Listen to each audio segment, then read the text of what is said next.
Good evening, ladies and gentlemen, and welcome to the latest edition of Lowdown Entertainment. I'm your host, Joe Adams. Along with me is my old buddy, Mr. Bear Slosh. How are you doing today, Bear? I'm doing good. How are you? It's hot. It's stupid hot. It's dumb. But I was on the phone today with somebody from North Carolina, and they basically told me to man up because it's always hot. Yeah. Yeah, it's like they win. It's 247 degrees down there right now. And humid. True story. Yeah. Today's episode is brought to you by our newfound friends at Inferno Armor. And we are going to touch base on that because I'm going to ask you some questions about Inferno Armor, and you better have some answers for me. I'll have some.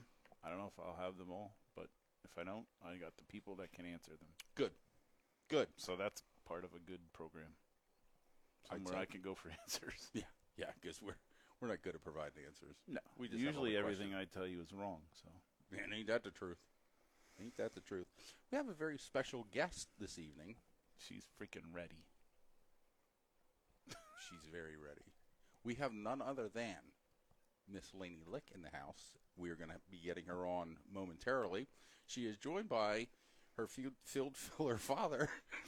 Field filler? Yeah. Well, I had a comparison. It's like Laney's like a 410, and Kyle's just kind of like a support division, and he's like a street stock compared to her. So this is what it's like. She is definitely the show. Yeah. Should we bring Kyle on first? We probably should because his is going to be brief. Yeah. Next. It's going to be. He's laughing right now. It's all in good fun. But we have some unfortunate things to talk about. First and foremost, when I get to that, I'll let you handle that. Yeah, this past few weeks have been crazy for motorsports overall. Mm-hmm. And I'm not going to get into all of them, but the person nearest and dearest to us would be Joey K's death. Certainly unexpected, and it just touched everybody because Joe was he was kind of like the life of the party, good dude, like you used to be. But it just sucks, and you never know. Wish your family the best every time you leave them. Hug them, kiss them, tell them you love them. Because you never know. It's true. You know, Bobby Gunther Walsh broke his leg at Grandview. He did. You know, our good pal Whip had some surgery. Yeah. Lots of people are laid up. You know, which is better than the alternative. We're hoping that Whip is going to be back this week or next week for his emceeing affair at the Lowdown and Dirty meet and greet at Grandview Speedway. So yeah. He's been off for a couple weeks, and some people have been kind of steering the ship for him while he's away. So we appreciate those guys stepping up to fill in for him. And hopefully Whippy will get behind the mic real soon. Sure hope so, because just sucks being down, you know? It does. And I don't think Whip was at the doctor for a long, long time. And when you don't take your car to the shop for a while, they find some crap that sometimes they do. Been lingering. Yeah. So he had a gallbladder out, I guess. Somebody said a gallbladder. Somebody said an appendix. So he had some sort of organ removed from his. He's a little lighter. Yeah. He's a few ounces lighter at this point in time. But he's on the mend. Yep. So that's about it. Yeah.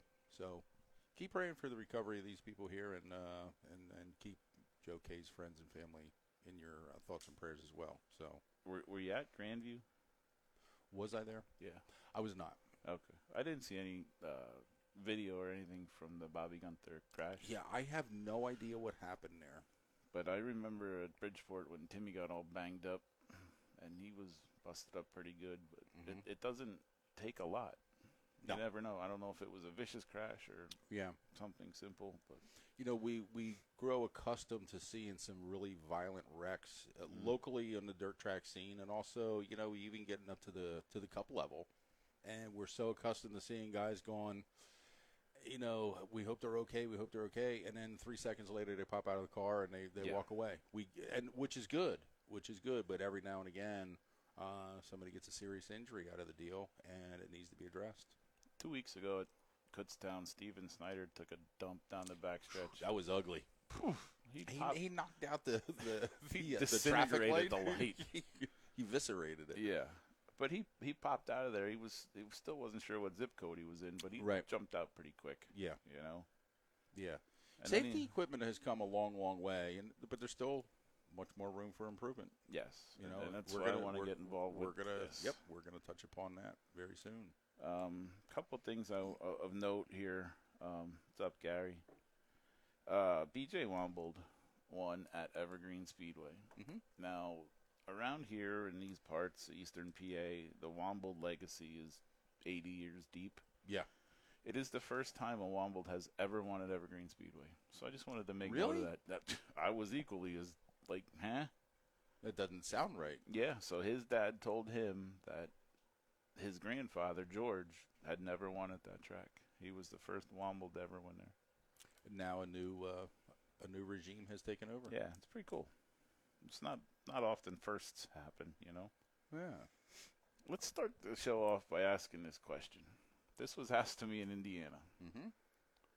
Why do you guys in Pennsylvania have bathroom attendants that expect tips in the bathroom at racetracks? Anywhere else you go, you don't see them. So anybody in chat that can answer that question, let me know. Our old pal Sammy, shake your whammy, thanks Sammy. Yeah, Right. it's been a traditional thing, and you know, you and I talked about this on the phone because you posed the question to me, and I said, you know, you got a really good point here. I said, this is what we grew up with. Since Laney's here, I can't tell you the rest of the story. Oh, I know. It's what we grew up with, you know, seeing a restroom attendant at every track that we went to, and you know, you throw a quarter or a dollar or whatever in there when you're done. It's like you got to pay to pee when you think about it. So that's why you know, some of your friends from out of town were a little bit confused when they got into the area, and didn't really know what was going on. So they are equally confused about our road construction crew and the potholes within. The welcome the PA potholes. Yeah, we have an abundance of those, don't we? For sure. So if anybody knows the answer to that question, I might pose it a little later too. But yeah. Well, it had to start somewhere. It had to. It definitely took off. Definitely. Every racetrack in the area that I've ever gone to, Dorney Park had them. Yeah. Yep, and I'm pretty sure the guy's name was Sammy. It's always Sammy. It's always, isn't it? It's always Sammy. Yeah. It's a thing. Mm-hmm. So there's that. So, yeah, you had a pretty good trip here last week. The last 2 weeks have been busy. You've had a lot going on. You had a whole week in Indiana. And Yes. then you had Eastern Storm Swing this past week. Yeah. So first and foremost, I want to thank Rex Turner and Matt Westfall, Ricky Lewis, Jake Andriotti for letting me hang out with them guys the whole week. Four Kings Racing, they let me hang out with their midget team. And then I also worked with Matt up at Port Royal on his Silver Crown car and his sprint car. Mm-hmm. And Kaylee Bryson and Aaron Pierce and them guys on her Silver Crown car. Okay, Kaylee Bryson. You mentioned her name. Now I got to ask you a question. Yes, sir. What was all the controversy with Kaylee Bryson's? I'm going to point this out, too. It was a left front tire issue. Yes. What was all the hubbub about? We get to, where were we? Port Royal. Unload the car. USAC official comes around. I don't know who this guy is. I've never seen him. Mm-hmm. But he's got the big old USAC official shirt on. Yeah, he's the guy. He's the guy. He's the guy. Although he's not the tech guy, because that came later. So he's one of the guys. He thought he was the guy. Okay. He's the guy that F things up. Let's go with that. Okay. And he comes over with his handy-dandy notebook and says, got to have a 20 on the right front. Fair enough. Those are only the tires we drove here with. Right. Mounted up at 20, put it on the right front. Mm-hmm. Goes around the rest of the car. You're good. Puts the inspection sticker on. Okay. Check. Passed inspection. Done. Mm-hmm. We get out to time trials. We'll practice, and then they leave you in the infield. You do your time trials. She crosses the scale. She's 7th fast, and she pulls over to, like, the impound area, waiting for everybody else to get done, comes across the radio and across the PA system for the whole track to hear. Kaylee Bryson's been disqualified for illegal tires. Kind of makes her look like a bad person. Correct. Mm-hmm. So if you were watching race monitor, she went to the bottom. Yeah. Okay? We're like, what in the heck is going on? Mm-hmm. So Crew chief Dave says what's going on. Aaron Pierce comes over, what's going on. They go over to the USAC tent. You got a 12 on the left front. Okay, well, twice we went and verified that you can run a 12. It's got to be a 15. Kaylee drove her mountain bike over to the USAC trailer earlier to verify this herself. It's fine. Everything's fine. So you have the people at the top, the sanctioning body, that are telling you that everything is fine. Yeah. So who's the person that said, you know what, I changed my mind, this isn't fine? I don't know. We don't know. So they DQ'd her. CJ Leary, who runs for Bob East, who's been around a minute, pretty much knows the rules. But he was told the same thing. 12's fine. It's left front. And two other people, I don't recall who they were. But then later on, we go to the officials and say, "Who's the tech guy here?" Well, I am. Well, what's the rules? Well, the rules are written. They're in the note. They're all here. They're here. They're there. They're there. And we said to the guy that told us, you're the guy that said this. Well, I have to go by the rule book. I can't go by what I said. But he's an official. He's an official something. That's a lame story. Peyton. Hello. Thanks for tuning in. Appreciate you tuning in. So if 4 people were told it's okay, I don't know. Did it make it? I don't know. What a touchy situation, because so instead of starting 7th in the feature, you go to last in the suitcase race. Right. So you have people in official uniforms telling you what you can and can't do. Yeah. And then I'm going to believe the guy. The argument from the other side is it's in the rule book. You need to know the rule book, because we've had comments about this on the video that you put out. Yes, and it is in the rule book. All half-mile tracks are 15, 20. I don't know what the rear tires compounds are. But across the front to 15 and 20. Bottom line, that's what you run. Right. So who's to blame? Is it the uneducation of the driver and team, or is it the uneducation of the sanctioning body officials? It's a very touchy situation. Shame on us for listening, when a guy comes around with the... As soon as you're unloading. Yeah, he's there. He's the one who put the inspection sticker on the car. He checked it over and said this is okay. Matt McCarty physically put the sticker on, but it was all part of the deal. Yeah, that's kind of we're going to keep it clean because Laney is here, but that it really is a crappy deal. That's not good. No, and it caused all kinds of stuff. Yeah. So that was Saturday. Yeah, that's just one day. Yeah. Indiana Midget Week was good. It's always a good time out there seeing what I call my Indiana Midget family or Indiana family. Got to go see the Clausens. We went to lunch. Took the boys that were with me to Brian's grave, showed them where that was at. Took them to Indianapolis Motor Speedway. Susie showed them around, gave them the grand golden tour. We couldn't go on to the tracks to kiss the bricks because the track was hot. Kyle Busch was there testing, and 11 Hamlin and some other guy, which I can't remember his name, but they were testing. And Kyle Busch crashed in front of us. That was pretty slick. Sucks when you're by yourself. It does. And hey, stuff happens. You know? It happens. Yeah, so then they were down to 2. Circle City got rained out Tuesday night. Sunny day rain out because it poured for a minute, and then it just went away. But the damage was already done. They called the show, and we got to the track, I don't know, probably 30 minutes before we were supposed to start because we were up at Pierce's shop. And they were all like, man, we screwed up. Yeah, they should. Too late. Yeah. Everybody left. Yeah, once you make the call, it's so done. I'd never been to that track. So I was a little disappointed I didn't get to see him race there. And then Lawrenceburg on Wednesday, huge threat of rain the whole night. And as soon as they threw the checkered, it did rain, but they got the show in. Right.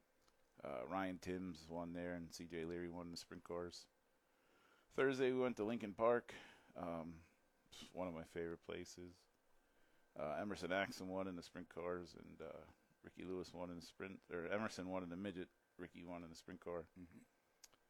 Pursley won Friday at Bloomington. That's where my brand new GoPro 12 is buried somewhere. It's buried out the pasture. Snapped off of Ricky's car. I seen it go on flow. I just don't know where it went. Right. Tri-State CV won Saturday, and then at Kokomo, Pursley won for the finale. And we stayed overnight, rolled home Monday, and got home like 7 o'clock at night. Took Tuesday off, didn't go to Grandview, and just went to Kutztown on Wednesday. That was a good show. Timmy Buckwalter schooled him in the 600 and the Speedster. Yeah, he had a great night. Yeah, broke the right rear shock off in the Speedster on lap 1 and went 10th to first. With his hands full. Yeah, he just kept cranking left rear into it. So it was a busy week. A lot of racing. Now it's back to reality. It is. Now, I have a question for you. You've been going out to Indiana for years, and you've seen as many tracks as anybody's ever seen that I know of. Is there any track out there that's on your bucket list that you have never gotten to yet? Well, I wanted to see a race at Circle City. Right. Not really. You pretty much covered them all? Yeah, I've been to a bunch of them. What's your favorite? Man, they all have their own characteristics, but I'm kind of partial to how they back them in at Hobstadt. I like that place a lot. I like Lincoln Park. Bloomington's beautiful. Bloomington's like a PGA golf course. Really? The green is green grass and the red is red clay. That's awesome. It's really cool. They're all good. Kokomo, you can't beat the freaking bull ring there. Right. You know, they're all. I just don't like Lawrenceburg. Yeah. It's dry and dumb. Nobody likes Lawrenceburg. The car counts were terrible. Is that right? Yeah.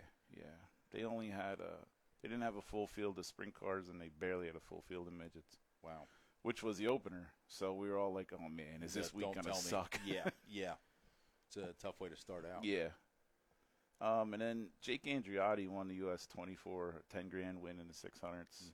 I got the chance to work with the Andriotti family out there. I was just going to say that. You get to work pretty closely with Jake this past week. We had a good time together. Good kid, man. Nice family.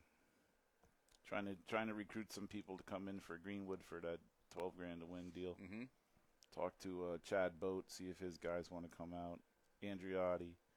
But they're racing against KKM, so most of the Midwest guys are probably going to stick out there, you know. Well, when you get KKM has a point series. Yeah. So if you're already involved with KKM and you're into the points battle, you're kind of locked in with that deal.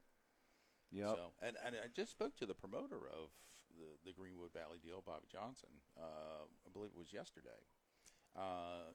Junior sprints are on the card. And I think the 270s are now off. The junior sprints are on.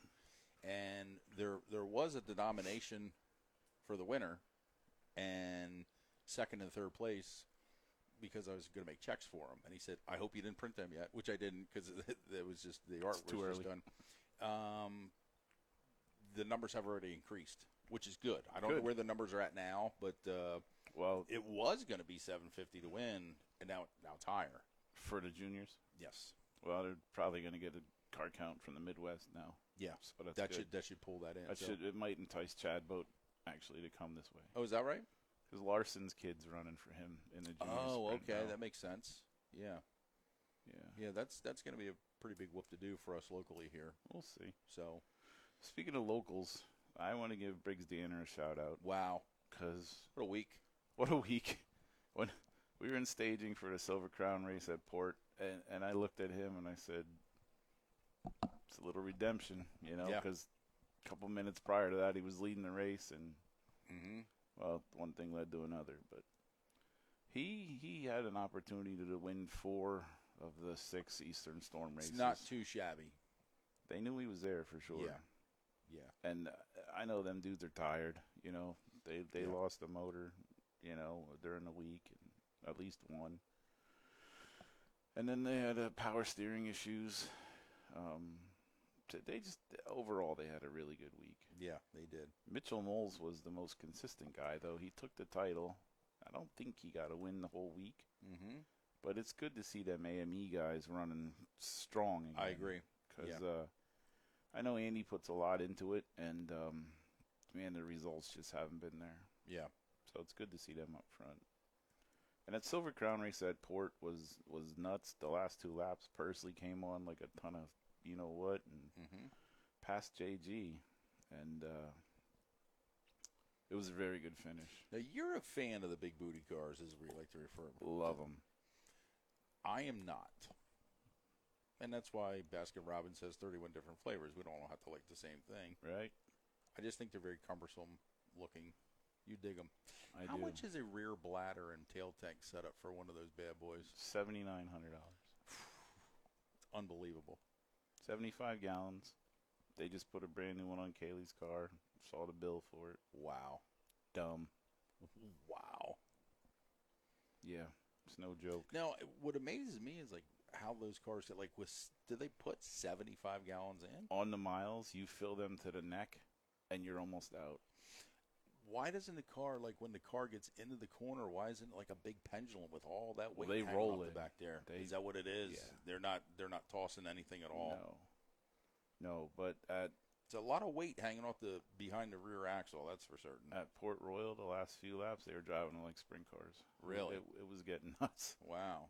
It was good. But yeah, they are big and lazy. They're like me. Big and lazy, and they just kind of float around out there for 50 laps till they burn some fuel off. I get it now.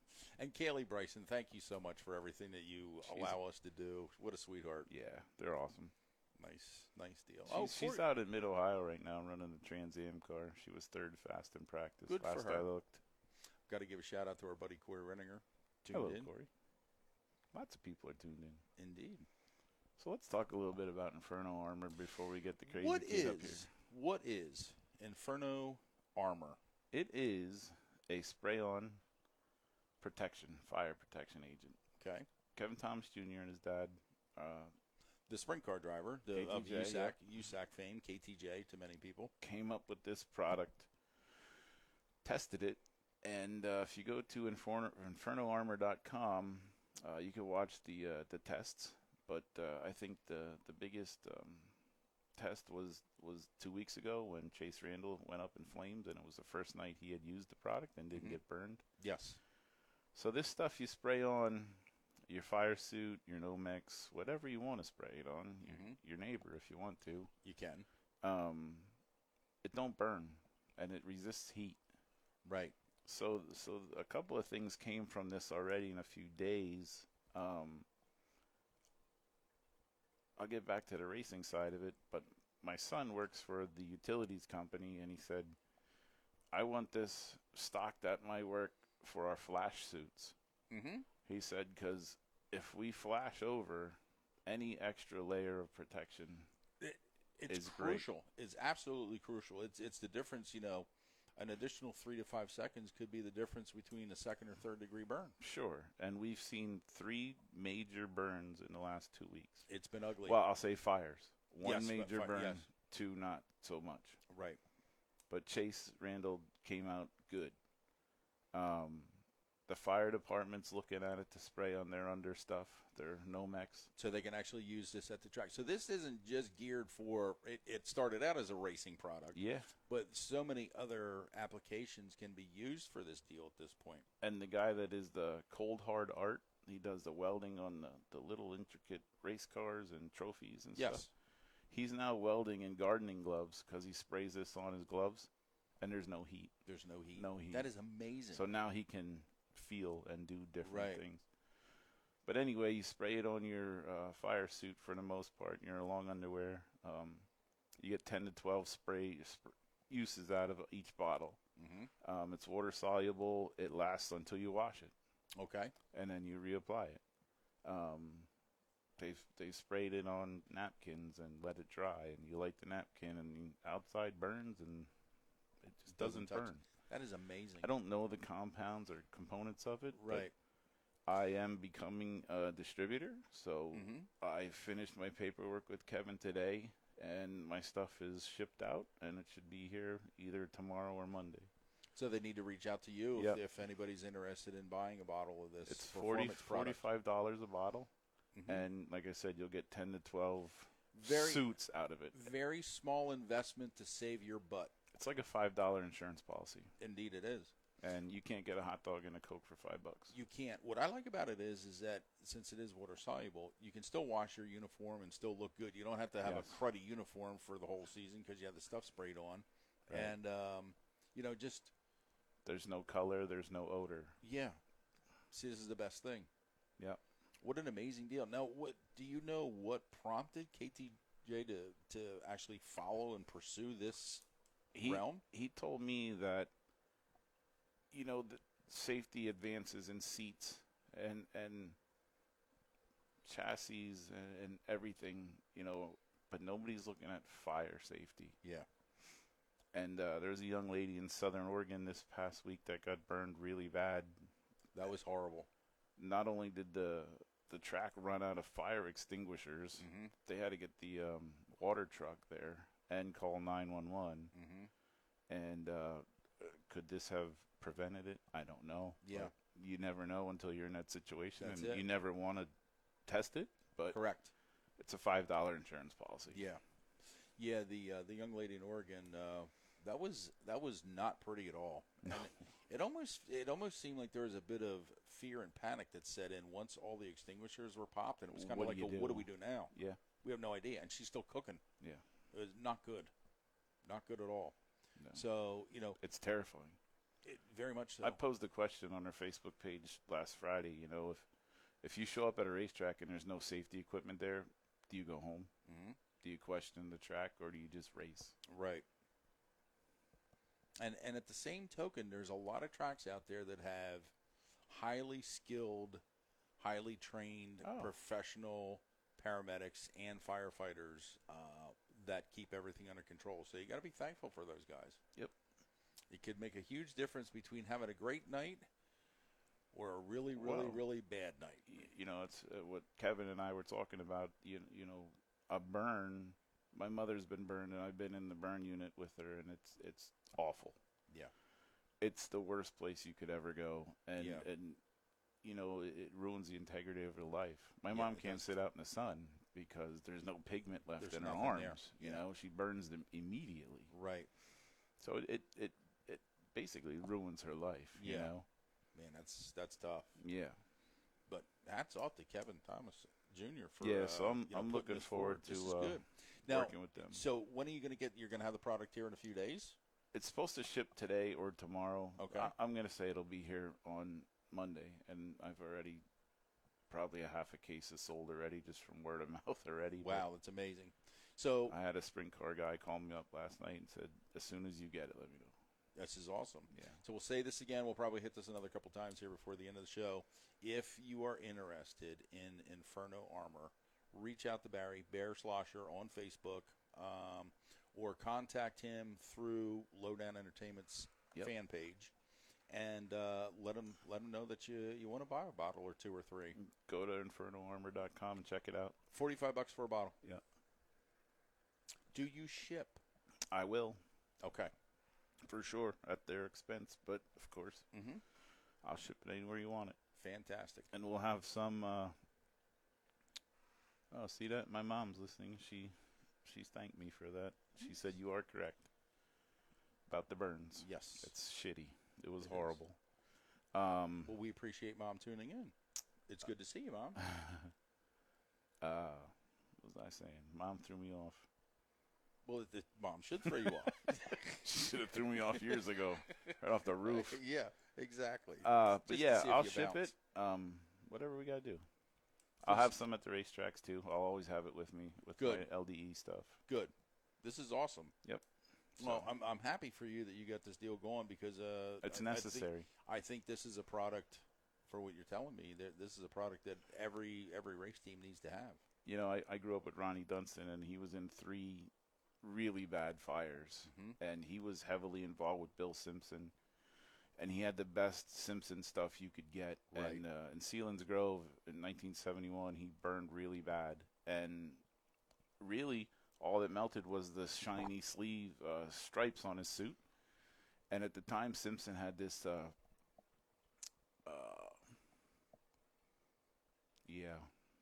Nomex handkerchief that he tied around his neck. Yeah. He had a little bit of burns where it wasn't touching his neck. Wow. And the suit was singed with the thing. Bill Simpson said, "Send that back to me," and he sent him a brand new suit so he could like do testing on it and stuff like that. Right. Ronnie brought me up with safety as number one. Absolutely. You can go fast later and win races, but if you're not safe, you ain't shit. That's right. You know? It's true. And if you're on fire, something you can do to help yourself out. Yeah. Do it. Do it. And I totally bought into Kevin's program. That's cool.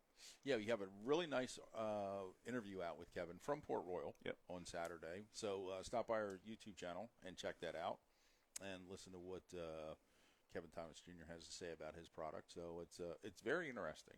It's really good stuff. Well, why don't we take a break and get... Yeah, we're going to get... her eyes later. You ready? Oh, yeah. We'll get the little maniac over here. Laney Lick's coming up in a minute. Yep, she'll be right back. So hang on tight for some more Lowdown Entertainment.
And we are back with some more Lowdown Entertainment.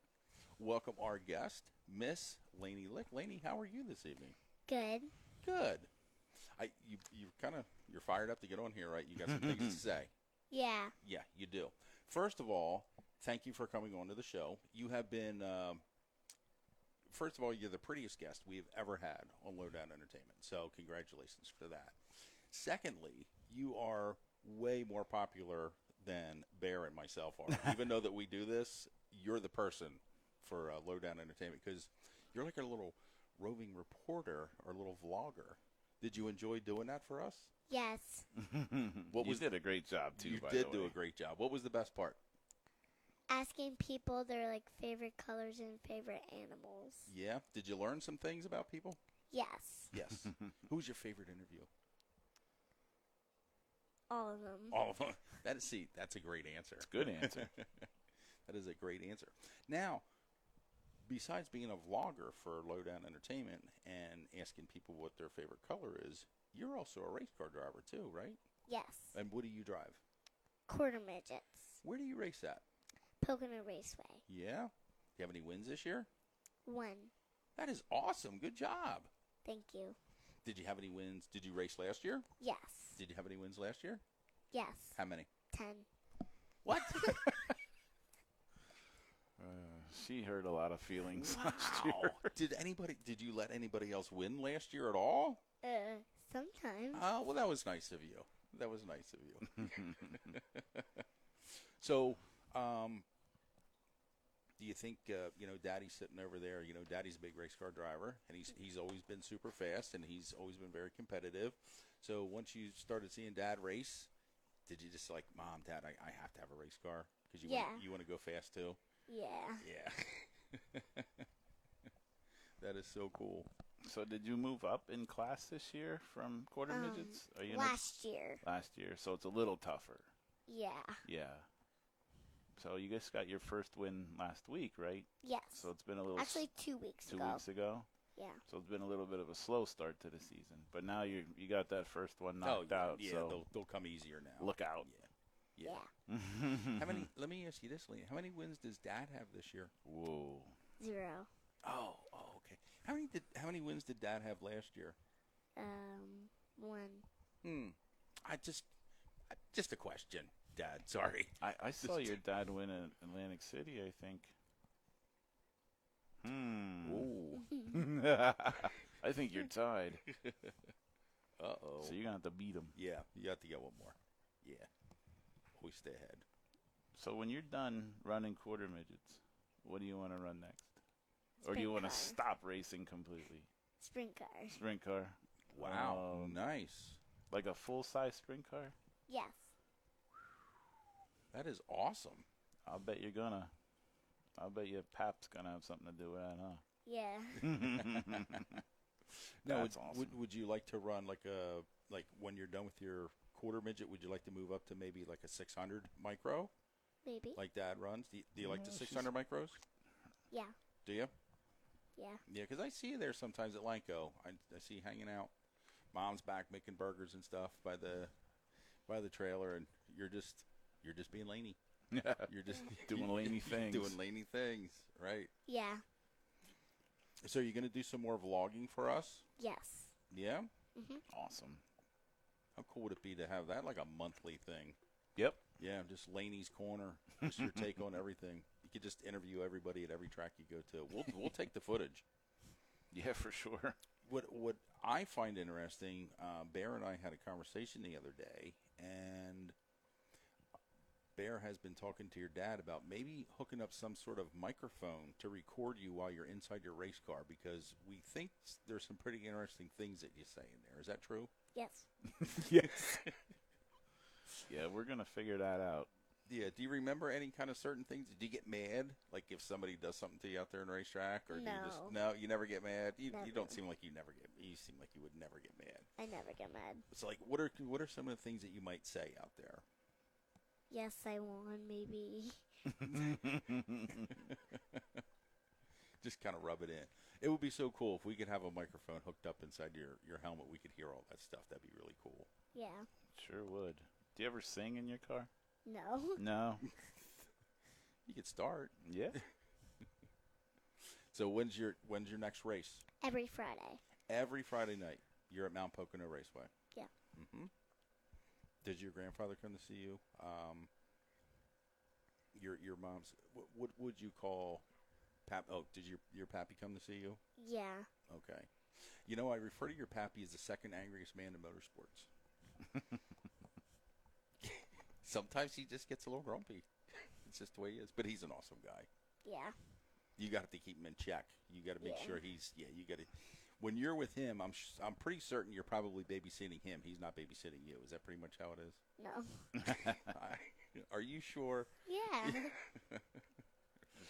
There has to be at least one responsible adult when you guys are together, and that would be you.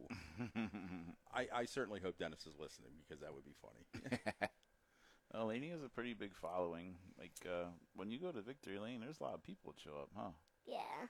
All your grandpops, grandmoms, friends, fams. Yeah. Your dog, you got a new puppy? Yeah. What's his name? Milo. How's he doing? Good. Good. Is he nuts? Yes. Milo. Is he a good boy at the races? Yes. Good. So what else do you do in the summertime now that school's over? What else are you doing in the summertime besides racing? Do you go to a pool? Do you have a pool? Do you just like hanging out with your friends? Well, we got like a chucket, and then me and my mom and my dad just always threw it down the yard, and then Milo goes running, and then he grabs the ball, and then he comes back. Oh, nice. Very And we nice. keep doing that. So it's a chucket. Is that the name brand, or is that that's a thing? I haven't had you a take the dog ball and for a you while. chuck it. Oh, with the handle. Yeah, That like thing. Okay. Yes, I remember that. Yeah. I remember that. I didn't know it was called a chucket. Well, now you know. Now, see, we're learning You're stuff today. schooled. I am. Are you riding a one wheel yet? Yes. Yeah, I thought so. Yeah. Really? Really? Seriously? Mm-hmm. How long have you been doing that? I don't know. Wow. Can you? Not a chance. No. I can't even ride a four wheel. You kidding me? Wow. Yeah, How I long has know. she been doing that? Dad's got the one wheel. Last summer she started, Dad said. You like that? Yeah. You know, not everyone can do that. You are aware of that, right? So is Yeah. it easy? It's like you need a lot of balance. Yes. I'm out. Yes. Yeah. But they look really cool, though. They are. Do you take it to the track? Well, my dad never did it, but we're planning to do it like next time he races. So there, you hear that? So there's an itinerary scheduled for next time we race. That's cool. So I want to see you rip around on that. We got a friend named Timez that's all he ever does. He drives all over the track, through the town, all over Yeah. on his one wheel. Yeah. And It looks pretty easy for him. it looks pretty easy for him, right? Yeah. Yeah, I think I'd probably get hurt on one of those. I'm sure of it. Yeah. Yeah. And I'd probably laugh at you. Yeah, I know you would. You wouldn't even ask if I'm okay. You would just start laughing No. first. Nope. And then as I'm bleeding profusely, then you'd probably say, "You good?" Oh my. So what else you got cooking? Well, we also have hot dogs. Hot dogs. Yeah. Yeah? Mm-hmm. Like the kind you eat? Yes. There must be an Oh, inside Lord. joke here. No, you said what else you got cooking? Oh. Uh-huh. Wow. Literal. See, literal. She took that literally. She What said, else well, you got hot cooking? dogs. Yeah. Silly rabbit. Huh. I like that. Very interesting. You're gonna keep two old guys up here on our toes here. You know that. Yeah. This is gonna be an uphill battle for us. So what grade are you going to, Lane? Next year, Yeah? Mhm. second grade. Second grade already. Phew, it's getting up there. Sheesh. Is that a brand new school for you or the same school? Same school. Oh, good. So you figured it all out already. Yeah. Good. You You don't like have- school? Oh, go ahead. Good. You like Yes. school? You You doing do? good in school? Good. Yes. It's very important. Yeah. Okay. Good. That's important. If you don't do good in school, you don't go racing. No, that's the truth. Wah, wah, wah. Those are the rules. Yep. Yeah. Is that what they tell you? Yeah. Well, listen to mom and dad. It's true. You are probably like the happiest child I've ever seen in my life. It's a true You're story. always smiling. Just And she absolutely said amazing. she never gets mad. It's even better. It's great. You'll make a great wife someday. Well, I'd like to fast forward 20 years. Let's see if that conversation's see the if same. it's still, see if that's still I don't get holds. mad at anyone on the racetrack. No, ever. Or especially when she started ripping around in a 410. Mm-hmm. So what's your car number? 24. Why is your number 24? Because my birthday's on the 24th. Oh, So I wanted to match it. Nice. that's cool. What color is your car? Pink, purple, and blue. I take it those are your favorite colors? Yes. Yes. Which, out of pink, purple, and blue, which one is your favoritist color? All of them. All of them are your favoritist. Okay, there's nothing wrong with that. Can't make her choose. You can have three favoritist colors. Yeah. Nice. Do you know what number your dad is? Well, he drives 2 cars. Which one's which? Which number? Do you remember So his numbers? his car's 8, and Mhm. then Zach's car that he drives sometimes is 11Z. That is correct. It's good.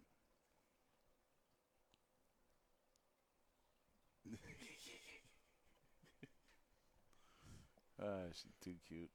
Way too cute.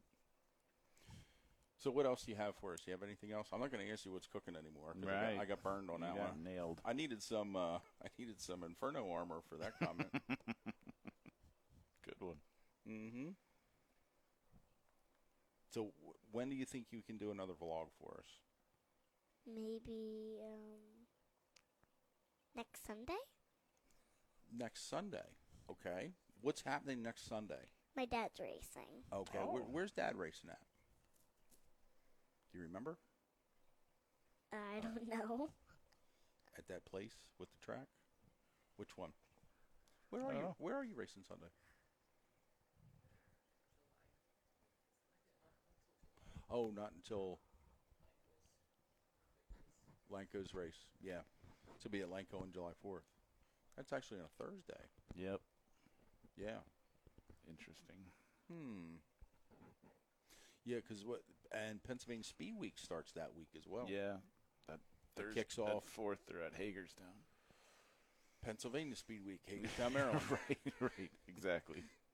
Yeah, because I believe Speedway kicks off the Friday night before. It'll be Friday, Saturday, Sunday, and then they're off Monday, and then Tuesday at Grandview. I know Tuesday they're at Grandview on the 2nd. And then Hagerstown was on the 4th. And that Lanco deal was kind of a last-minute deal, was that not? Or was that on the schedule from the beginning of the year? The July 4th race.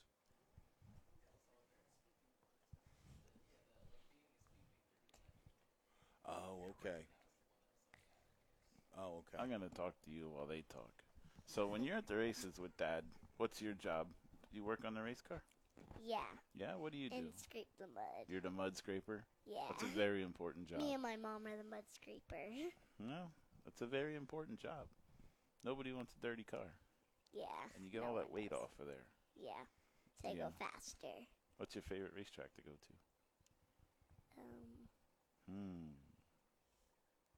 All of them. All of them? Now, did you ever race anywhere besides Pocono? Oak Lane. Whenever I started Oh, racing. yeah? You ran on the asphalt? How did you like that? I can see your face. Wasn't that great? Not that fun, huh? No. No. You'd rather be on the dirt, huh? Yeah. Okay, well, Because that's then fair. you can slide more. Yeah. Oh. Because there's loose pieces. Yeah, slide Yeah. jobs. Yeah. Yeah, you're a wild one, huh? You didn't like the asphalt. Some people only like asphalt. Can you believe that? My dad sometimes races asphalt, I think. Yeah? I think. I'm not sure. We're going to ask him that when he comes on. Okay. Okay? We will. We have lots of things to talk to, Oh, to yeah. your dad about. He's got all kind. He's got stuff cooking besides hot dogs. Besides hot dogs. Yes, he does. He really. Is that your does. favorite food? Hot dogs? Pizza. Pizza? Can't go Yeah. wrong with pizza. Pizza's a good deal. Plain pizza, or do you like pepperoni on yours? Pepperoni. Nice. Now we're talking. Now we are talking. Well, what else you got, Joe?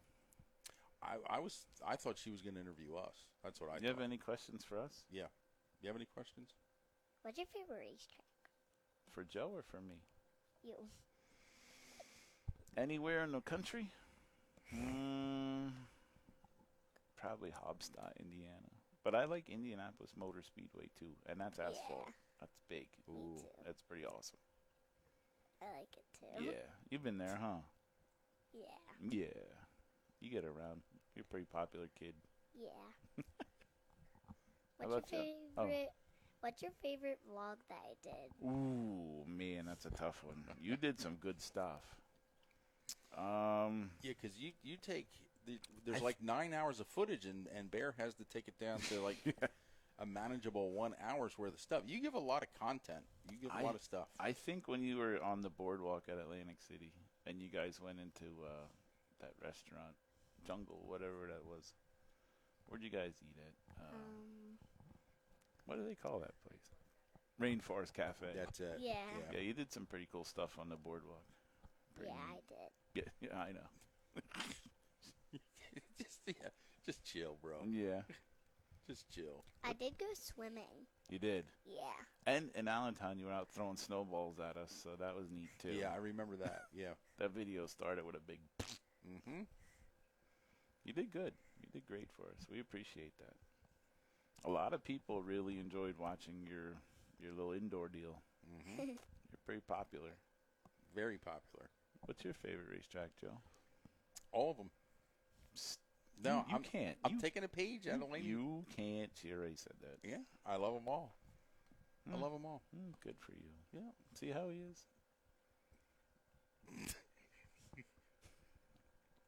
You got any I'm more trying questions? to think of questions.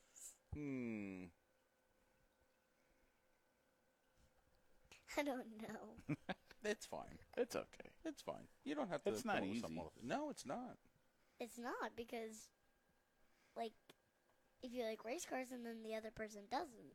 Mm-hmm. So it's tricky to think of questions that you both like. And then somebody in the chat asked if, what do you want to race after quarter midgets? They must have missed your answer. Yeah. Sprint Yeah. cars.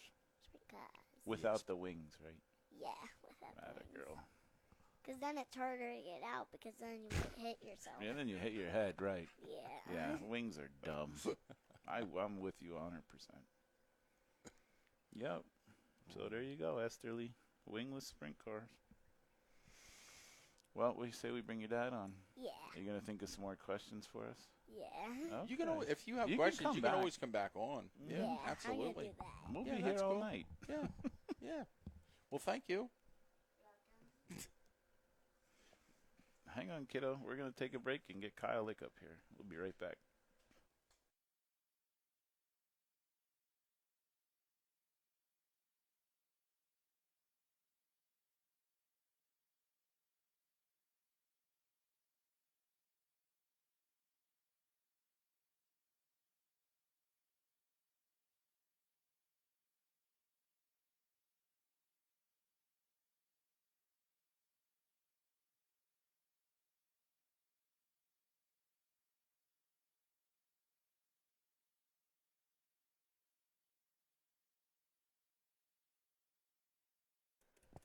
And we are back with some more Lowdown Entertainment. Joining us now, the fellow that used to be known as Kyle Lick, now is known as Laney Lick's father. Laney's dad. Kyle, welcome to the show. Thanks for having me. Love to see you. Love to see you here. You have quite a racing career, and you have a lot of extra racing curricular activity going on the outside here that involves the Indianapolis 500, I think, which is a very unique thing. We'll touch upon that in a second, but as your daughter had said, you're running the 600 micro, your own car, and the 11Z, and so where have you been competing at weekly? We haven't really run anywhere super consistently, like weekly. Mm-hmm. We kind of talked about trying to run Kutztown again this year, most weeks, and if we kind of got sick of it or just weren't doing well or whatever, we'd just pull the plug early. But Right. So far this year, it's been pretty well. Good. I think we only missed one while I was out in Indy. The other one ended up getting rained out, so Mm-hmm. we could still, I guess, technically run for points because there's like a drop week and stuff. Yes. So that's probably the only place we're really going to run consistently, or at least for now. And then we're going to do like speed week again and just kind of bounce around the other bigger paying 600 Right. races. Do you find the older you get, and not that you're old by any stretch of the imagination, but it's the weekly grind is rough to be committed to do it every week. Yeah, definitely. Especially, I mean, like I say, it's tough, and I just show up and drive. I'm not even working on the car and Right. stuff. It's Right. huge thanks to Zach for getting it ready and Exactly. always prepared and stuff. Mm-hmm. But yeah, definitely, it's I used to run 2-3 nights a week like all summer. It was just me and my dad, and I didn't think twice about it. It was, We look back and we go, how did we do this? yeah, for sure. It doesn't make any sense. How I the went heck to did we do it? Indiana Midget Week, and 4 racing nights in a row just spectating was brutal. Yeah, it is. It's so tough. It's so tough. But Yeah. you've had a pretty good open wheel career over the past several seasons. How old were you when you started? Did you start like your daughter with the quarter midgets way back when and worked your way up? No, I think I was 18 or 19. I never did any of the quarter midgets or go-karts or anything. Yeah. We started in a slingshot, and then Mhm. did a little bit of the 270, and then got in the 600s. And almost every I think form of open wheel we did a little bit of the midgets, and then we did a little speedster stuff, and then the Mhm. sprint car. But yeah, I mean, it was like I said when we started, we didn't know really what we were going to do or how far it was going to go. Right. But it just kind of kept snowballing, and we kind of got to dabble in a lot of stuff. So thankfully, we had a lot of people that put me in their Right. cars and stuff when I probably didn't really have the experience to do it. And but yeah, so we're still doing it now, and I'm 30. I'll be 35 here in September. Mhm. So it's definitely getting older takes a toll, and with her racing and stuff more, I want to focus on that. And Right. so I mean, I feel like I'm still decently competitive enough to Absolutely. keep doing it. So Yes. if Zach and my dad and everybody that's around us want to keep doing it, we'll keep going as long as we're everybody's having a good time and we're still competitive and Right. no more Now, concussions. Yes, the Zach that you speak of. Who was it, this? This is your car owner for the 11Z. What is his name? Zach Light owns the car. Yeah. Okay. Yep. Yeah. He runs the car with the wing on at Lanco, Mhm. and then I think he ran Linda's and a bunch of other places, but he kind of he's getting older too, and the weekly, like you said, the weekly grind is tough. It is. And Yeah, so it was, I think, 3 years ago. It was like right before I flipped the sprint car. We talked about running his car for Speed Week that year, and I like raced with him a little bit, but we never really like met much or knew of each other outside of just just racing with each other. And he said about he's done the wingless stuff a few times. He crashed pretty hard, and he just didn't really want to do it after that. But he wanted to support Speed Week and be involved that way. So he asked about running his car, and I jumped on it just because. At the time, I was only just driving me and my dad's stuff, but like you said, Speed Week is super tough. Like with it's very tough. Work and everything, to get the car ready, next to impossible. Where Zach was like, I'll take care of the car, just show up and run. So like I jumped on it, we decided to do it, and then I ended up flipping the sprint car not too long after that, and I didn't know if I would even be like healed up in time to run Speed Week. Right. So it was like I don't know, maybe 2 weeks before Speed Week, I was like clear to race again, and so we went to like Kutztown just to see if how I felt and all that, and just to race together. And we came pretty deep. I think up to we might even got third or something like that night. We ran pretty well, and then ever since, like, we just it's super natural. Like we're always on the same page. It helps with him also driving the car as far as like setup stuff. There's a lot of feedback. For that's sure. Pretty cool. That helps a ton. So we all just kind of click. He's awesome guy. He's really cool to my family and stuff. He's got a whiteboard and markers in there for Lane to play in the trailer, and it's just an awesome all-around thing, which is not super common. Not many people bring your circus family here into the trailer, and no, that's our dog's there, and it's a lot. So hats off to him. It's awesome that it's super fun racing together, and to have like an environment like that. It's just another bonus to it. And it's we don't talk about this often enough as far as the world of racing. What else? What other hobby can you do that you can actually take your wife and your daughter with you, that you guys can all hang out together and just thrive as a family, no matter what's going on? So it's very important to have this. Yeah, it's so much of your your time, money invested. Like there's so much that goes into it. So to like, okay, you guys got to stay home or what, like sit in the stands. Like it's a tough thing for everyone. So it's really cool to be able to do it as a family and have everybody around here. And my dad, my mom, they come help even running with Zach's car, just to be around it. See, that's cool. Yeah, it's a really good fit. And I like Zach's car. Zach's car looks very, well prepared and everything. It's got always beautifully prepared. It's a really nice looking car. The color of it, I'm going to say, is like an orangey goldish. I don't know. It's a very unique color because I let her race cars for a living. So it's when I see something different, it stands out to me because it's not white, it's not red, it's not blue. So like everybody else, it's a nice looking piece. Yeah, he changes up every year, so it's like you kind of get used to looking at it, and then next year you're like, to look for your car. Yeah. Yep. Good. I always tease drivers that it's why we put the drivers' names on the car, so you dumb blankety blanks know which car to get into when you're at the track. So that's always been the joke. But no, it's always good to see you when you guys come up to Lanco and you stop by and say hi, and it's really fun. Yeah. Now it's Lanco's a tough track. I mean that's got banking, like even the straightaways are banked on there. For those of you that have never been there, is that a tough place for you to compete at? Yeah, definitely. I mean, even when we started running the 600s, we kind of started at Hamlin. They were one of the first places that were doing the wingless thing, and that was kind of what I had the most fun doing. So we were running there, and then Kutztown started, and we didn't even go to Lanco. I don't think the first year. It might have been their second or third year. It was like a wing race, and it was one of their bigger paint shows. So everyone that we were racing with was like, that's where you got to go. Like that's the place to go. Right. So we went, and like it was just super tiny compared to what I was used to, and the banking and all that. Like it took a long time to really like kind of get competitive there. And I mean, last year we were talking to Zach. We led a bunch of laps there just throughout the years and stuff, and we've had really fast cars, and something always happened.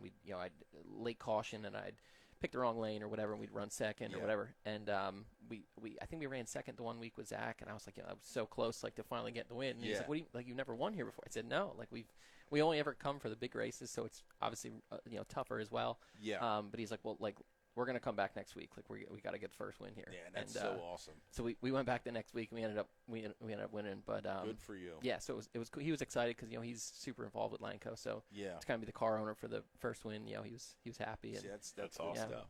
How do you like planting that right rear on the fence as you're? Yeah, it's such an intimidating place. that's what was cool with the K-Cam race. Like you have all these guys that are, just absolute dominate their local tracks. Yeah. And then, all of them are at this one track that's super tough. Yeah. And, so yeah, it's definitely not a place you just kind of roll into when you're fast. It's not tough. for the faint at heart to be rolling atop there with the right rear up against the fence. Yeah, it's pretty full wild. commit to. It is. Yep. It is definitely a full commit. Now, Laney touched on something earlier, and she said she thinks you might have ran on asphalt. Do you still run a 24 hours of Lemons race? Yeah, we'll do. I haven't done much, asphalt oval stuff. We did like Mahoning and a Speedster once, and just the indoor stuff. But that's kind of totally different. Mm-hmm. But yeah, we do. Me and my dad will do the Lemons races, and there's a couple other like endurance kind of cheaper car racing. But it's such a different kind of, we kind of just go into it as like our fun time because my dad he gets to drive and be involved in it and stuff. Yeah. Where some of the other guys, they're like, this is their Daytona. They're super super serious about it, and we're coming in for pit stops and like we're joking about eating a sandwich and like it's just a laid back like fun event. Right. So we've had a couple of our friends would come and they'll do a stint in the car, but yeah, we usually do like maybe one or two of those at most during the year because they just kind of between dirt races or whatever else we're doing. If we have a free weekend, Sure. we'll try to time it out. But yeah, it's a lot of fun. Totally different form of racing. So it's cool that you get to compete against your father. So like, did your father race back in the day when he was younger? Yeah. So he raced a little bit, like the modifier, the sportsman class, I guess, when they ran like Dorney Park. Mm-hmm. Okay. And I think that's like mostly where he raced, and then he did some other racing too. But I think Dorney Park was like closest to home and stuff, and like they didn't really have the budget to be running Right. a lot of different tracks and stuff. Right. But he kind of gave that up. I think right around when my parents got married or when I was born or talked about.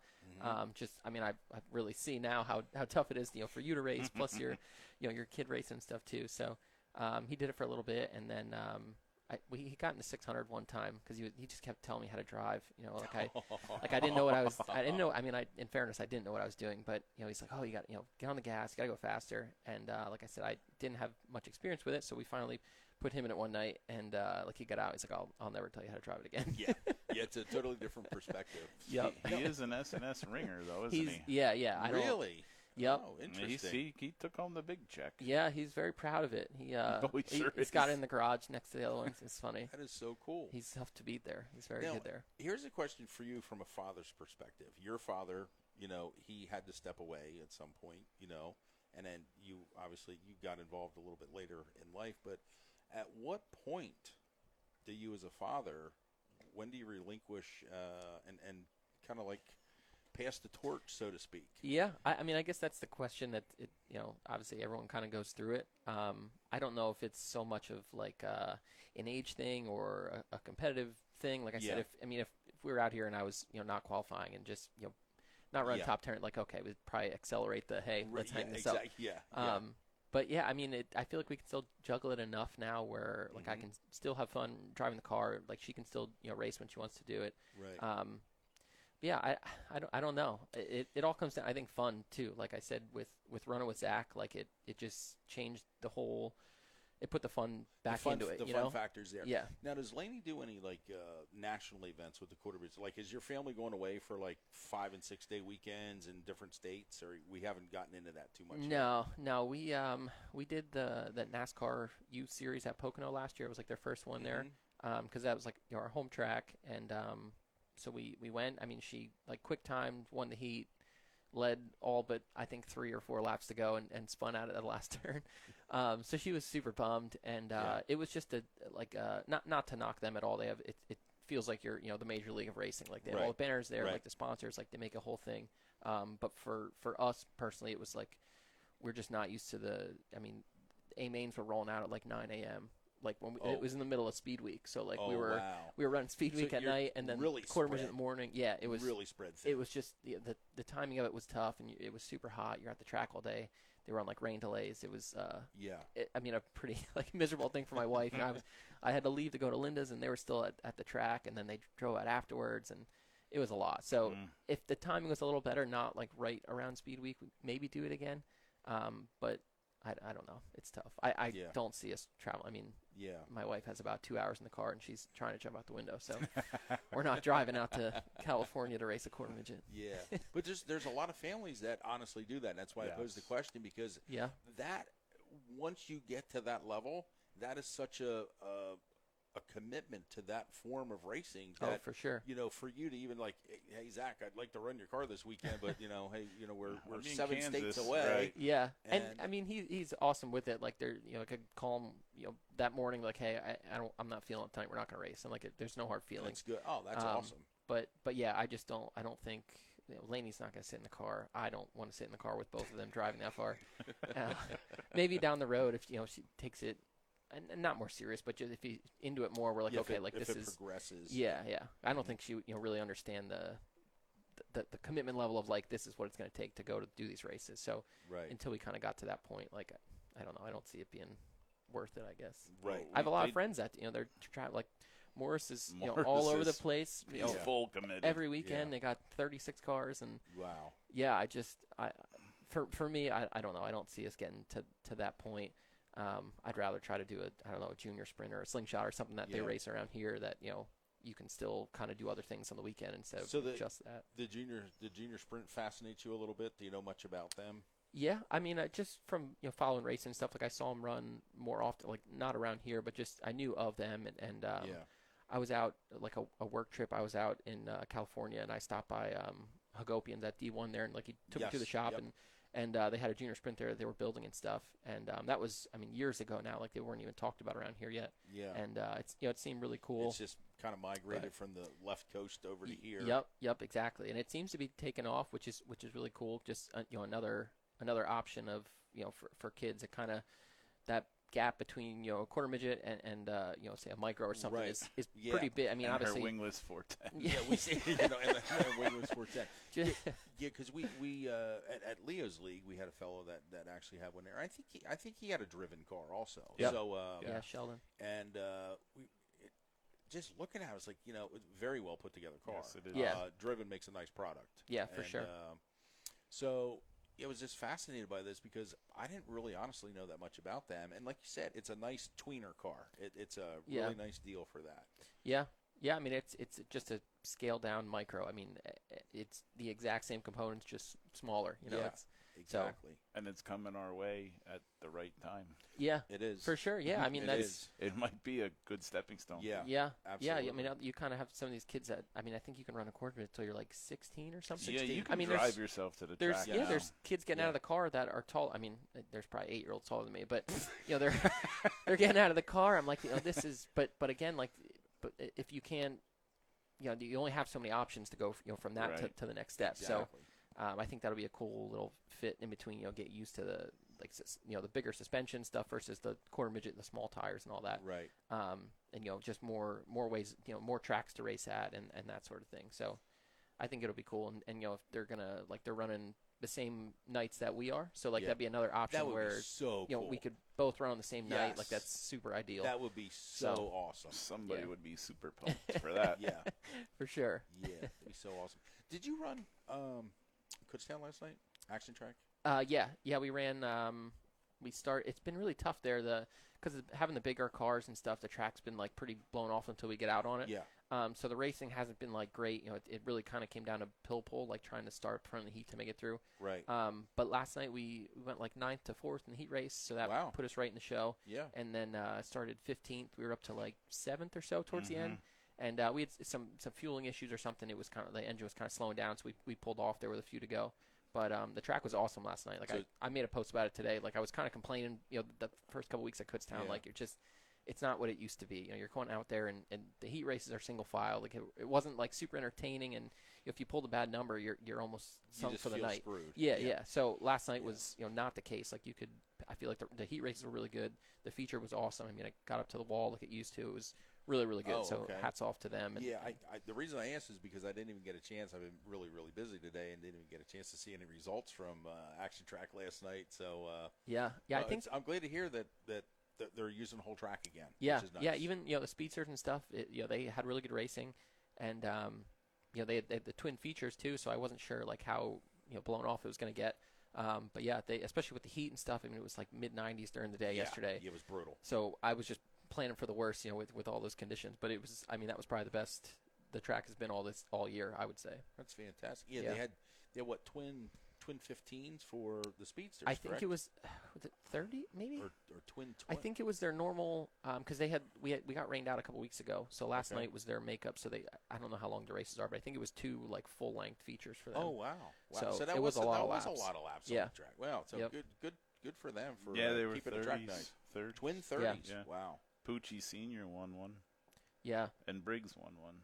Yeah, Pouch won the first one. I watched a little bit of that, and then our feature was in between there too. Mm-hmm. But yeah, it was. I mean, all the features I saw were really good. Last week, Pouchy looked really good too in Ralph's car until his exhaust fell off. Is that what happened? Yeah, he was leading, and Timmy was coming. But from what I understand, last night with Briggs and Pouch and whoever was in the other mix there, the top 3, they had a great battle. Yeah, And I don't know. I thought the Speedster race 2 weeks ago was good too. yeah. The speedsters seem to get around there pretty well. It's kind of shaped, accordingly, and it's wide enough you can kind of move around, and the way the bank is and stuff, it works out really well for them. Sunday. I'm Joe. sorry. Go ahead. Sunday, you won the Mad Scramble out there, right? Yeah, And it put you right into the show. Yeah. You started 4th, I think. yeah. 4th. We've only run it a few times now, and obviously it's not really a spot you want to be. You're only in the scramble if you didn't qualify the week before. Yeah, Right. That's a pretty good But deal, though. yeah, for sure. I mean, it's like I think we joked if we were going to start towards the front of our heat race, we were going to try to run second because second in the scramble gets a free tire. I mean, a Nice. right rear Yeah, tire is right. almost $300 these days, and that Right. you'd have to run almost top 5 to make that back there. It's true. So It's we true. joked about that, but yeah, we like I said, that was it was one of those nights that kind of came down to pill pull. If you start in the back, like it was really tough to get through. So it ultimately helped us the following week there being in the scramble and getting to start up front and lock right in. So it is a cool thing. I don't think any other tracks are doing that. I've never seen it And anywhere else. it's just like this past week or last night. It was I think there was only 6 or 8 cars in the wasn't a scramble. lot, So like yeah. you're guaranteed to walk away with something. Yeah. One of those Yep. guys is getting locked straight in. You're not battling all these other Right. however many cars in your heat race. So it's a cool thing to kind of entice people. Like, okay, we didn't make it this week, but at least we're in the scramble. We got a shot to hopefully start towards the front next Yep. week. And if you don't, you still have a heat race for the rest of the night and kind of a second shot. So it is a cool thing that they're doing. KT was in your car Sunday, Yeah, and he started in the back, and it Yeah. was very tough to get through. it was. Yeah, especially know? I mean they had the sprint cars on it, which they kind of cleaned the track off pretty quick. We all expected that. Yep. But yeah, I felt bad for him. He runs it that one time every year, and he just victim of kind of starting in the back, couldn't really go anywhere. And I mean he was in the B, he didn't even qualify. So it just kind of speaks the quality of other driver and stuff. Yeah. Just you have a guy like that that's not making the show. It's tough. So Mhm. It is tough. all part of it. Well, you got 55 really good guys there. Yeah, honestly. yeah, it's super the tough. racing there is insane. Yeah, definitely. One of the toughest tracks going weekly to just to make the race and all that. So Mm-hmm. it's cool. It's fun. I lost my. I was logged out of chat there for a second. Well, that was not helpful. I'm just going to refresh that because we actually have not had. If anybody has any questions for Kyle, please hit us up. And let us know Are what's you going planning on running the 12 grand the win deal up at Greenwood? Yeah. I think we're entered for that one already. It was talked about last year, and they were kind of up in the air with like rules or whatever. Because I believe it's like a outlaw engine rules for that one. Yes, Yeah, that is and, correct. Wingless Outlaw. Yeah. So we just have a regular our PA motor that we're going to run, which is the same thing we ran for the the KKM race and stuff. But yeah, I'm looking forward to it. Hopefully they get a bunch of cars and it's a big risk putting that kind of money out. So Yeah, hopefully they get the it's a huge risk. yeah. So hopefully they get the support and car count to Yeah. make it worth it and maybe And something we weather. keep doing. Yeah, exactly. Yes, there's so many things in play there to try to Yeah. line up and lot could go wrong. Yeah, Sure.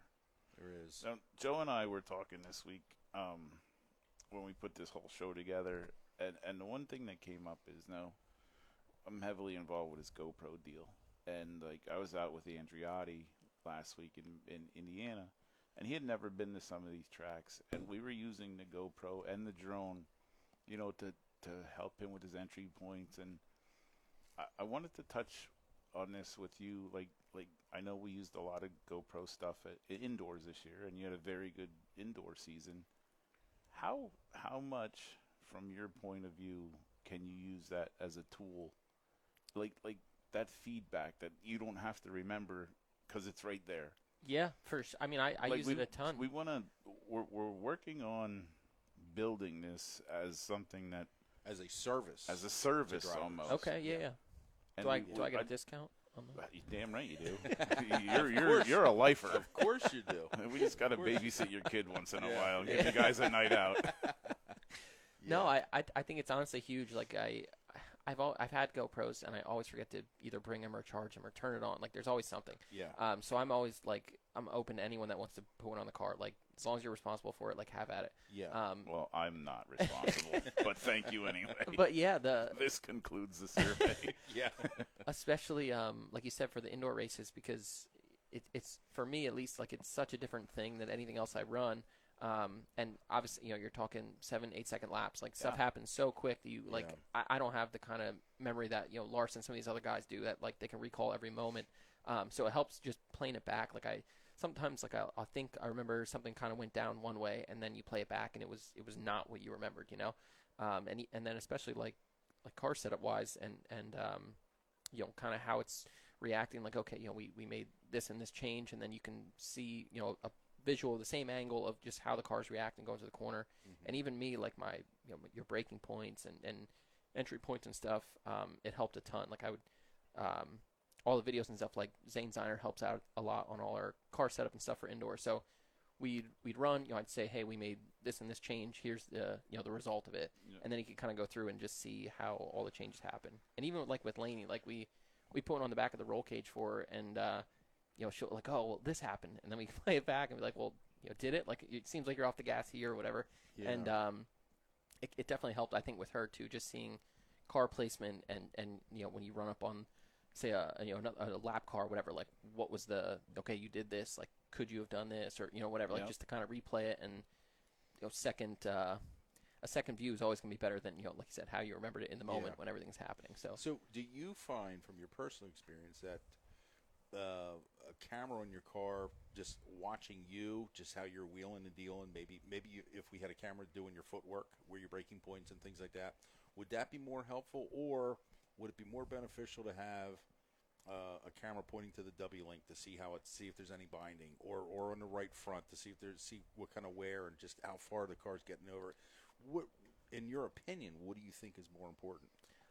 It's hard to say, because even like you said with seeing, like, say, your rear end or your right front, like we did a lot of that with indoor too. You could kind of see, just how much travel you have and that sort of thing. So it's tough to pinpoint, one thing of like what's most beneficial. Right. But even just outside of the car view, like that Dawson Hess does a bunch of like kind of like slow-mo, like reels and stuff of micros and everything. Right. Like awesome quality videos, and you can, like, when you have it slowed down, you can see everything, like where your car's flexing, where your tires bouncing around and stuff, and just kind of compare your car with the next car in the shot, like just to see exactly what the car's doing. So, and like I said, anything that you're kind of playing back and especially like slowed down, you can like analyze it a ton and try to make yourself better that way. Makes perfect sense. I did a right rear tire shot last year at Kutztown during a day race, and the amount of tire chatter is insane. Yeah, and it's something insane. you would never even notice, like just sitting in the car, and even maybe watching it, especially when it's dusty, like you might not be able to see that kind of coming out of the corner because it happens so quick. But then when you have something focused right on it, like it's a whole different perspective of what's actually going on. Yeah, I think it helps a lot, for sure. Yeah, we were talking about maybe just putting cameras, and not filling a car up with 10 cameras, but just strategically putting cameras here and there to help a racer that may be struggling with a certain handling issue or something like that. And, we feel it could be beneficial at some point. Yeah, I think so, for sure. I mean, even when I feel like, you come in like, okay, car feels good. You could play it back and be like, well, like it could be, this much better because of, X, Y, and Z that you saw after the fact. So exactly. Yeah, I think it would help. Yeah, it's like having a whole other set of eyes at a place that you can't put eyes. Yeah, exactly. Yeah. Yep. Last year we sent cameras out to Jennerstown for a late model. Guy was struggling, and they flew in the manufacturer from Michigan to be there for this test session, and the camera was just focused on the steering wheel, and it turns out, you know, they were checking how much wheel he's putting in it. Turns out that, like, they figured it out, like, the steering wheel was off. Like Oh, the geometry of the steering was off? yeah. Really? And they learned this through the freaking GoPros. So this comes back to the manufacturer itself. Yeah. That's pretty interesting. And they figured out what they needed to do, and they cleared up all his issues. It was nuts. It was a whole full day of testing and just staring at the steering wheel. Yeah. Nothing else. Now, the devil's advocate here is, I could say to you, are we getting into almost like a telemetry type thing where now electronics are doing all the thinking for race car drivers? It's true. Yeah, I know? mean, you can analyze, like, they have them on, like, all four corners of your shocks. Like, you can see how much travel, like, your G-forces. There's, I mean, all kind of stuff. But, I mean, at the same time, like, yeah, that all information's out there. But, like, a guy like me, you could put it all in front of me. It's like all Greek. That's not going to help. Yeah, it could be in Chinese, right? For sure. I mean, obviously there's people out there that can, you know, look at that, break it down. We need to do this, this, and this. I'm not one of those guys, but yeah, I think, you know, the more information, the better. I mean, it's a matter of interpreting that information, but as far as the GoPros go, I think that is a huge tool to, you know, just break it down and just see how everything's reacting. With that being said, Kyle, just from a racer standpoint, can you see dirt track racing, getting into that years down the road where you take a laptop with you to the track and you plug in and see, okay, right front shock did this, it traveled this much, had this much deflect. Can you see something like that happening? Oh, yeah, for sure. I mean, even now, like, just with the engines, especially like during the Outlaw race, the Keith Kunz race, I mean, Snyder's car came in and Dicely was on the laptop. I mean, almost every session. Like, he was, you know, a mile ahead of everybody, and they're still tuning on it just to, you know, try to get it better. So, yeah, I definitely think, you know, it's just look at just, you know, 10 years to now, like where, I mean, just me, like where we were at from then until now is a huge jump. So, you know, it's hard to really imagine where it's going to go 10 years in the future, but I wouldn't say that's out of the question at all. Wow. It's kind of crazy when you think about it because, you know, we're a couple weeks older than you, Bear and I are, and the stuff that we saw from back in the day compared to where it's at now, it's like light years, but at the same time, you know, are the cars really going dirt track wise going that much faster? It's not like we're going 50 miles an hour faster than what we were. Lap times are comparative. They're very comparative. And prices are through the roof. Yes. Yeah. So what changed? I mean, what did change? What changed? Yeah. No, you're absolutely right. I mean, you could look at, you know, older videos of, you know, say midgets or something, for example, and like they're not getting around the track how they do now. Like, it's a whole different way of racing. But Indeed. when you look at, you know, lap time wise, like it doesn't seem like, is the dirt different? Like, what, you know, why is it that because they're similar? You're literally searching for tenths, hundreds, and thousandths of a second. Yeah. Which is just such a blip in time in the grand scheme of things. And, you know, 10 thousandths of a second is just, you know, a single just wheel jerk, you know, from a rut or something like that. It could be the difference between you sitting on the pole for the feature or your heat and not sitting there. Yeah. So it's a numbers game for certain. Yeah. Yeah, especially, you know, with the indoor stuff like we were talking about. It's, I mean, your time trial there and the top, say, 15 cars, I mean, they're on the same tenth. Like, it's the That's tiniest insane. bit, you know? It's into the thousandths. Yeah, I mean, I think there was, just since we've been doing it now, I think there's been 3 times where the quick time was literally tied with another car, like down to the thousandths. That's like, ridiculous. They have to go to the second lap because that's so I always joke, like, you could hold 2 stopwatches in your hand and, like, you would never be able to get them. Never, ever. Exactly. Never. Nope. And you're talking, you know, totally different car makes, setups, so many variables, and they're still doing that exact time is wild. I guess the key to that indoor racing is just being as smooth as absolutely humanly possible. Yeah, which I struggle with big time. It's that's a hard discipline, though. It's Yeah. hard. Like you said, you're clicking off 7 and 8 second laps, man. What can you do in 7 or 8 seconds? I mean, how do you keep your mind up to speed with what your body's actually trying to do? Yeah, that tough. and, you know, you get a few races a year to do it, and you know, it's on the line. There's not a lot of, like, well, we'll go try this tonight, you know, like it's tough. No, it's you're just kind of thrown to the wolves every year, and, like, good luck. Yeah, I think that's what I like most about it is it's such a challenge. Like, it's and again, so different from everything else that we do. So to like this year was our best year by far. So being competitive is a whole different element of it, and then you're trying to push it that little extra to find that the extra speed. Before it was like okay, we were happy if we qualified, what we needed something.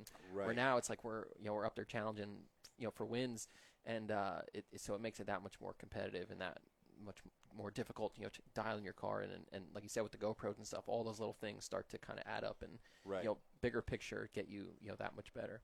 So we go from you sitting in the cockpit searching for tenths, hundredths, and thousandths of a second to perching you high above the Indianapolis Motor Speedway trying to help somebody else find tenths, hundredths, and thousandths of a second. Yeah, that's just a high-speed game, and that's thousandths too. Yeah, it really is. And they're going around 2.5 miles within thousandths. Within thousandths of seconds. For those of you who don't know, Kyle is a spotter. I'll let you tell the story. I'll let you tell your story. You do some spotting for the Indianapolis 500. Yeah. It's I guess it all started. We were going to go just spectate that race because I was never out there. And it was like, I don't know, a few months before it, like over the winter time. And like Marco texted us like, hey, do you want to come spot? And I was like for the race? And I'm like, he's like, yeah. I was like, I feel like there's a lot more, very more qualified people for this. Like I've never done this ever. He's like, oh no, like you understand how racing works. It'll be fine. I'm like, okay, like we're going 2:30. It'll be fine. Yeah, right. This isn't like some little go-kart race. Yeah. So I'm like, yeah, we'll try it. And so we went. We had the test first in April, so that was like you can at least get your feet wet. It's cars are pretty spread out at that point. They're not trying to kill each other because it's just a test. Right. So that was like a whole different experience of like, all right, like you're now in charge basically. So we got through the test, and I felt pretty good going into May, and then you have all the qualifying days, practice days and stuff, so you have time to kind of get used to it and just get in the swing of things and what he wants to hear and all that stuff. But then like even like in turn one where I'm at, most of those guys have been doing it for a long time. I mean, some of those guys are 15, 20 years that have been doing it, and they were all really cool, like welcomed me in, kind of gave me like pointers and that stuff. But nothing really prepares you. They're 3 wide, they're rolled up, and like, all right, we're going green next time. Yeah. Are you just as nervous going into that deal as you are like strapping into your car to compete? Yeah, for sure. I mean, I feel like now with racing, like I don't get like super nervous much anymore. It just you doing it so long, you kind of desensitize to the nerves. Yeah. But this was a whole new thing. Like it's equally as if not more intense as racing because like you're outside of the car, you're seeing everyone else. When you're in the car, like you just see what's in front of you, and that's it. You have no idea what's going on behind you or around you. Like you're just focused forward. Where now you're seeing obviously what's going in front of you, but all the stuff piling up behind. Like when there's a car with a run, like it's a whole different form of adrenaline. But it's fun. And that driver's literally putting his life into your hands because you're the eyes. Yeah, you're the eyes all around. So yeah, there's a lot of like pressure in that way. Just obviously you don't want to miss something or whatever, and like it's your friend out there. It's not just some random guy. Exactly. So that's a whole different element of it too. But so this is the 3rd year now that we did it. So I don't know how many 500s he's got left, but we'll keep doing it until he's done. Just gonna keep good for you. Yeah. What an awesome experience though to be able to just to have that on your resume. Like, what do you do? Like, well, I race every now and again, and and when I'm not doing anything real important, I'll just go be a spotter at the Indy 500. No big. Yeah, it was cool. I mean, we super fortunate to get to go do it, and like got Dawn and Laney passes as well, so they could basically tour the whole place, and they had free access to everything. So cool. It was a whole nother like behind the scenes look at all the things. Yeah, it's a pretty cool place. We joke all the time with Laney, like she's so desensitized to all these things that like would wow so many people, and like she's been out there 2 or 3 times now, so like we go, it's like, oh yeah, like we're here, and like it just doesn't click of like how ridiculous that's the size of the event that's going on. Well, this is what you talked about the behind the scenes stuff. This is what Barry and I have been trying to convey to our listeners and everybody that tunes into the YouTube channel and everything. You can go anywhere on any site. You're going to get the results, literally 3 seconds after the checker flag falls at any venue across the continental United States. But we want to show the backstory. We want to show the broom closets, that nobody ever gets to see, and things like that. From the guy running a water truck to the lady selling the tickets out front, and because it takes a lot of things to happen. Yeah. To put on even a local dirt track show. I know, and I mean, I was always like, I was quick to not bash a track, but just like, if the track was garbage, like dried Right. out, like bad racing, like, oh, that was a bummer. Like, it's easy to say, but like nobody that works there wants that to happen. Like, no one wants to put out a bad experience. No. Just like nobody wants to go to work and do a bad job. Like, you want to do a good job. You want to put on a good show. Absolutely So right. it is, and obviously, they're doing their best, and so there's, like you said, there's so much that goes into it, and it's really easy from an outsider's perspective to just knock it or whatever. And but just it's easy to complain. Yeah. The ones that don't do are the ones that usually complain. So Well, to see what Susie Elliott and her team put into the Indy 500 is insane. Yeah, that's kind of what I was getting at. They start the next. It's like the Mummers Parade. You start the next day for the next year. Yeah, seeing, like you said, what goes into all the dirt track stuff, and I mean, not that I even have a whole lot of experience of the behind the scenes of it. Right. What that takes versus you're talking hundreds of thousands of people in and out, and I mean, this year they had that crazy thunderstorm where they had to evacuate the stands. Like, you're talking hundreds of thousands of people you now have to evacuate, and like the logistics of that is mind-boggling. I cannot imagine. I can't imagine how stressful that's got to be. Because for somebody, because it takes somebody has to make the call to say, we got to get everybody out of here. Yeah. And now it's like, okay, how? Yeah. And your tickets, like, once you come through, like, you're in. So like they're saying, like, can they go to their car now? Like, how are you just letting everyone back in, even if they might not have had a ticket the first time? Like, it was. Right. I can't imagine the complete variables. Chaos. Yeah. Oh yeah. People were. They have the snake pit there, so everyone's partying and stuff since the morning. Chaos. Yeah, so like, that's a chaos thing in itself. And then the rain delay, people were coming back. I mean, just covered in mud because it's pouring, and like, I mean, it made for a lot of good people watching. I'm sure. But yeah, I would not want to be the one to make the calls there for that stuff. No way. And somebody's got to clean up there. Oh yeah, I mean, they do a crazy job. I mean, we stayed for the banquet, and then we came home with them the next day. So like this is the first year I got to see like some of the like cleanup going on, and like literally the next day it was already like cleaned up. Like it was nuts. Amazing. I mean, like just leaving that day. I mean, there's beer cans everywhere. There's food. Like it's a mess. Yeah. Well, Roger Penske expects perfection. Yeah. Yeah. I mean, that's true. Yeah, and then like I said, the next day it's like you would never know it happened. It's pretty impressive to see. It really is sad, but I'll say it because I am who I am. Humans really are disgusting. Yeah, I mean, it's true. With that many people though, too, I think most people are, I guess, doing the right thing. You're throwing their stuff away, and there is garbage cans everywhere. But I mean, you're talking. You say 300,000 people, even if every one out of 10,000 threw something on the floor, like it's going to be a mess. It's a mess. So I think that's more the case. But you got these snake pit people, and they've had a day. They don't even know there's a race going on. Asleep on the front yards, and Wow. But it's an experience for sure. It's definitely a thing. Well, man, that's kind of awesome that you got to experience all this stuff. Yeah, yeah, definitely.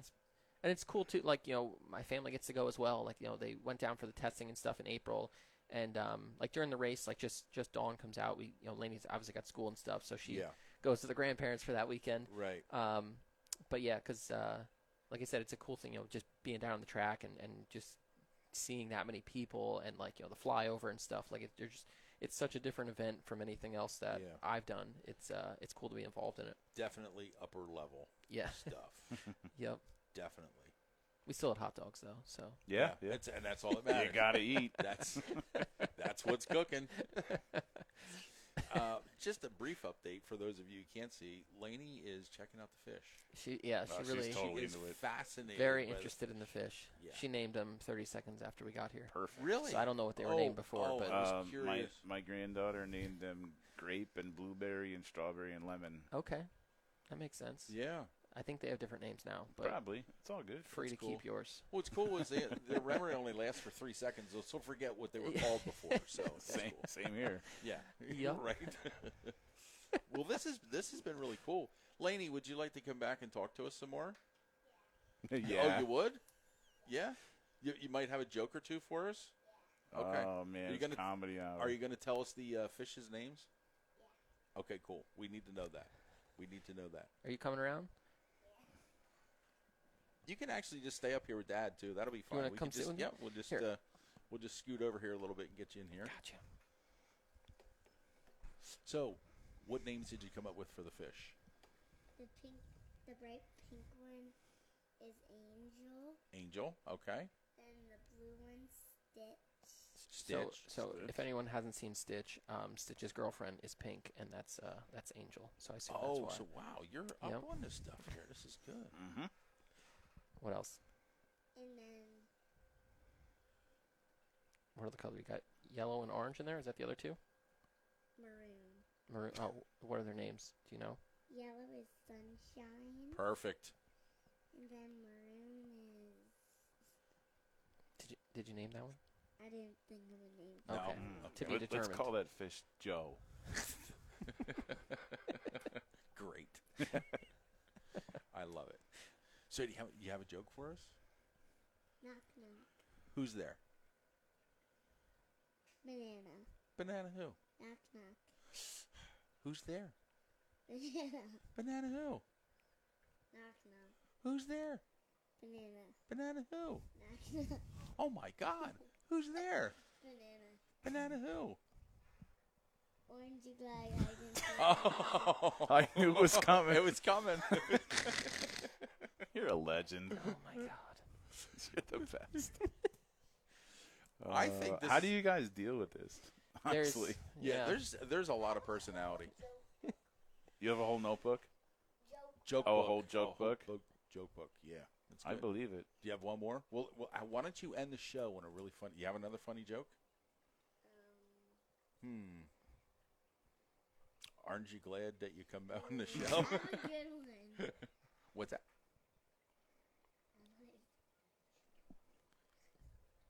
Mom giving you some pointers. Uh-oh. Wait. Oh, we need a sidebar. I think she forgets how it goes. Yeah, we need a sidebar. So we have a momentary distraction here. So Mom can. Here we go. We're gonna fill this in. I never know how people have multiple kids. Like, how do you have more of this? One, you have more of this. I always said to Freddie Raymer, you had 3 at once. Like, Yeah. are you That's okay? the only way. Yeah. Okay, you got one for us? Yeah. Okay, let's hear it. Why did chicken cross the road? I have no idea. I don't know. Oh my God! Thank God she wasn't mic'd That up for was that. awesome. Oh my God. Thank God we got hearing protection on. Wow. Ooh. Thank you, Laney. You're welcome. It's the Laney Comedy Tour. Yep. Well, I think this is a good way to end the show. Yeah, for sure. It was a good one. I think it was awesome. We appreciate you guys No, coming thank out. you so Yeah, much. thanks for man. having You're- us, man. You're an awesome dude, man. Seriously. And you're a rock star. Mhm. You really are. Barry, do you have a list of people that we need to thank before we get out of here? For sure. For sure. As always, we want to thank all of our sponsors because we couldn't do any of this without anybody. Pat Beeler says, hi, Kyle. What's up, Pat? He said, go to hell. Yeah, so TSL Shocks, Timmy Shock Lab, Smith Fab, Roy Danner Paving, Jimbo's Gutters, Weichel Sportswear, Remy Pallet, Steven Smith Racing, Drips Detailing, Versalift East, Warner Brothers Racing, and Inferno Armor. If you guys are interested, let me know. Reach out to Joe, me, the page, whatever. We'll get you the info you need to know. $45 a bottle. Does 10 to 12 suits. Yeah. Very, very small investment to save your butt. So look us up. We should have products in hand here by early next week. Yep. Should have everything Monday. Awesome. Laney, thank you so much for being on the show. Did you have fun? Good. That's all that matters. It will do like 25 quarter midget kid suits too. Just Yeah, for sure. Yeah, yes, exactly. That's Valid true. point. See, That that's is- marketing. that's very good. Kyle, we appreciate you being on, man. It's been a lot of fun talking absolutely. to you. Thanks It's for been a lot having me. of fun. Absolutely. It's all good. So I think we have thanked everybody. I think we have covered everything that we needed to cover. And does she ever get tired? Very rare. That's what I was kind of thinking. Probably like She just goes. yeah, she's Yeah. There's yeah, no it's- wind down. Yeah, it's Yeah, just no. off. Everyone's like, she'll be just on one, and like, oh, she's gonna sleep good. I'm like, well, maybe. There's there's no you just guarantee One of more anything. Monster Energy. All right. Yes. If you could That see was the best part of the vlogs, honestly. If you could see the face she's making right now. It looks like she got electrocuted. Yes. But listen, this has been an awesome show. We appreciate everybody for tuning in. Thank you for your questions in chat. We appreciate Kyle. We appreciate Laney. And we even appreciate Dawn. Thanks, Mom, for coming. thanks for keeping everything under control. And That's thank not you. an easy job either. Thank you. No, it's not. That's full time. I can see with these the two worst here. job. Yeah. So thank you, Sheena, for running the camera for us again, and thank everybody else for tuning in. And until next time, good night and God bless.